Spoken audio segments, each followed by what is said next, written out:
Killa Bongo s'attaque à Tamsi et Tim Peya qui lui répondent. Vous savez que récemment il y a eu une polémique sur le morceau Fimbu qu'a sorti Tamsi et Tim Peya accompagné de Didi B. Voilà, il y avait une polémique disant qu'il aurait plagié Killa Bongo sur son morceau Konami. Si vous voulez voir ce qui se passe actuellement, je vous incite à regarder la vidéo entièrement. On aura d'autres actualités. Donc on se dit à tout de suite.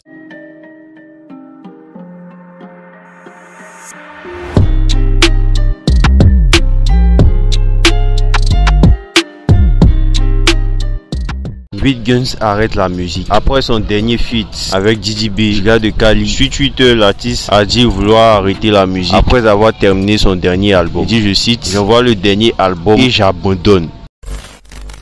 Drea est la seule femme du rap ivoire, d'après Agato.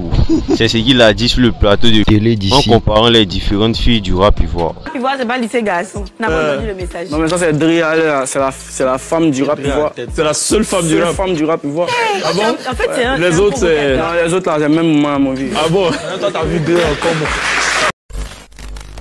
Après le freestyle d'Agato, ses ex-collègues du groupe Bakavé ont répondu. Bakavé est l'ex-groupe de Agato. Dans son freestyle, il a dit que désormais il n'en faisait plus partie. Et les membres du groupe sont allés au studio pour lui répondre. Il a d'abord Phénomène Authentique qu'il avait clashé son freestyle en disant qu'il dit qu'il est fort mais il n'arrive pas à rapper sur des instrus old school. L'anecdote était sur le plateau de Showbuzz qu'il avait été demandé à Phénomène Authentique de rapper sur un beat old school et il n'a pas réussi à rapper. Voilà. Voici sa réponse à Agato. Rap, tu fais la saperie, donc il faut doser. Je suis le meilleur rappeur, tout est récité, donc je suis pas venu causer. Et c'est pas qui te pompe, là-bas à côté de moi, mais par faut lui dire que le phénomène, c'est garçon, t'as pas dit que tu voulais ma tête, pourquoi t'es pas tout seul? Tu comptes me clasher, et te ferais pas des cadeaux cette fois-ci, et puis c'est mon coup de poing qui va parler sur la piste, on a même pas à faire de goût du mato. Tu coûtes qu'à aimer ta dit, faut se remettre les boutons là, tout ça dans la tête. Imagine ce qu'il y a de montrer, oh my god, c'est ça la malédiction, oh tato. Il y a aussi Autopsy qui lui a répondu. Tu es chaud, comment tu vas connaître tes limites? Moi, après ça, la classe, par la tu as décidé de parler de ton terminus.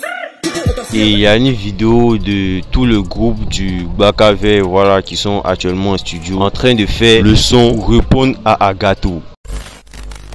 Actuellement, Tamsi est attaqué de partout. On essaie pour quelle raison DJ Arsenal a clashé Tamsi. C'est sur le média Rap 225 que les propos de DJ Arsenal contre Tamsi ont été postés. Il dit, je cite, dans Tim Peya, il n'y a pas un qui peut faire Atalakou comme nous on l'a fait. Stay Milano est bien mélodieux, mais nous on est dans un autre level. Si c'est ce côté-là, pas ils vont essayer de courir avec nous. C'est pas un défi, je ne discute pas avec les gens qu'on a fait danser leurs parents. Comme d'hab, je vous laisse me dire ce que vous en pensez. Killa Bongo accuse Tamsi de l'avoir plagié sur son titre Fimbu. Voilà, j'avais précédemment fait une vidéo là-dessus où il y avait des polémiques disant que Tamsi avait plagié les mélodies du son de Killa Bongo Konami et l'affaire a refait surface. Killa Bongo explique qu'il devait faire le remix de son ancien son Konami pour la carte et à sa grande surprise, il se rend compte que Tamsi a utilisé les mélodies de son son Konami pour son morceau Fimbu. Pour faire leur morceau, ils devaient quand même chercher à m'aviser.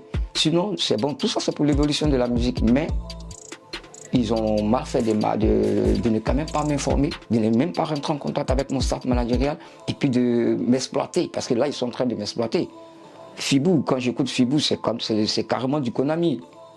C'est du Konami accéléré, c'est carrément du Konami accéléré. Sur Showbuzz, l'artiste a dit vouloir réclamer ses droits d'auteur et qu'il irait Burida pour ça. Je m'apprête à faire le remix de Konami en studio quand j'ai entendu ma mélodie dans la musique de Tim Peya. J'irai au Burida pour m'enquérir des nouvelles. Zagba, avec toute la polémique, n'a pas manqué d'éclaircie. Il a fait un post où il répond en disant force à vous. Sinon, Tamsi a appelé le vieux Macero, qui est le compositeur du beat, pour avoir son accord. C'est lui le compositeur du beat et il a eu l'accord de Max. Vu qu'il n'utilise pas les paroles, c'est d'abord le beat, donc il doit faire appel au compositeur qui est déclaré au Burida. C'est ce qu'il a fait normalement. Après tout ça, la team Peya et Tamsi ont souhaité rencontrer le vieux DJ Killa Bongo. Mais Tamsi était à Paris pour sa tournée. À peine arrivé, Magnan est déjà sur lui. Aucun membre de la team Peya a été appelé, pareil pour Tamsi. Le vieux DJ Killa Bongo, c'est un monument du coupé décalé.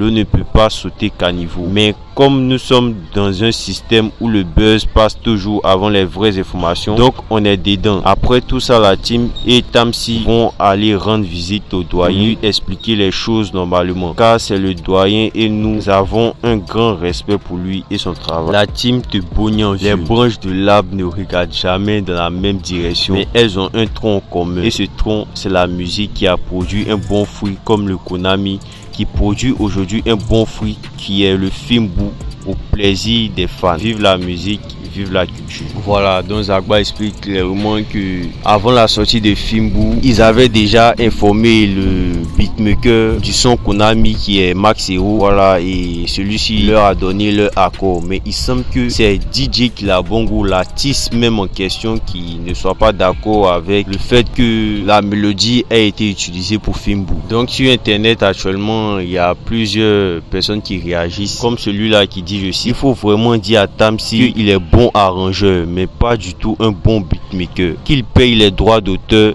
ça n'a pas commencé sur Afou Keita, ça va pas finir sur Kilabongo. Qu'il sache que ses auditeurs ne sont pas tous nés en 2005. Nous sommes là et on va forcément remarquer les chansons qui ont bercé notre enfance. Je répète, quand on veut les cacher à Nango, on fait du professionnel, on paye ses droits d'auteur. Faut que ça cesse à un moment aussi. Voilà la MIF, donc je vous laisse me dire ce que vous en pensez. Et c'était tout pour cette vidéo. N'hésitez pas à activer la cloche pour ne rien manquer des prochaines actualités et on se dit à la prochaine.